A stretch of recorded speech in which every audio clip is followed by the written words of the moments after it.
જય માતાજી મિત્રો, જય શ્રી કૃષ્ણ। કેમ છો? આજે હું બનાવું છું ચા। વિપુલ આવ્યા છે ઘરે ચા પીવા અને રસોડામાં બહુ જ ગરમી થાય છે। મેં ઠંડુ ઠંડુ પાણી પી લીધું। રસોડામાં તો રહેવાતું નથી, એટલી ગરમી થાય છે। ચા ચા બની ગઈ તૈયાર। વિપુલ કે ચા થઈ ગઈ? મેં કીધું હા। હાલો હવે હું દઈ આવું વિપુલને ચા। વિપુલ ચા પીવા માંડ્યા છે। વિપુલને મેં કીધું કેવી બની? કે મસ્ત બની છે।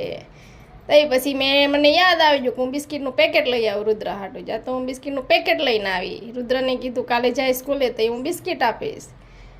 ત્યાં પાણીપુરી વાળા, મેં કીધું પાણીપુરી ભાઈ ઊભા રહેજો। વિપુલને કહું આપો તો મને 20 રૂપિયા। વિપુલે મને આપ્યા 20 રૂપિયા અને હું ગઈ પાણીપુરી લેવા। વિપુલે આપ્યા 20 રૂપિયા ને હું લાવી 30 રૂપિયાની પાણીપુરી। 10 રૂપિયા મારી પાસે હતા।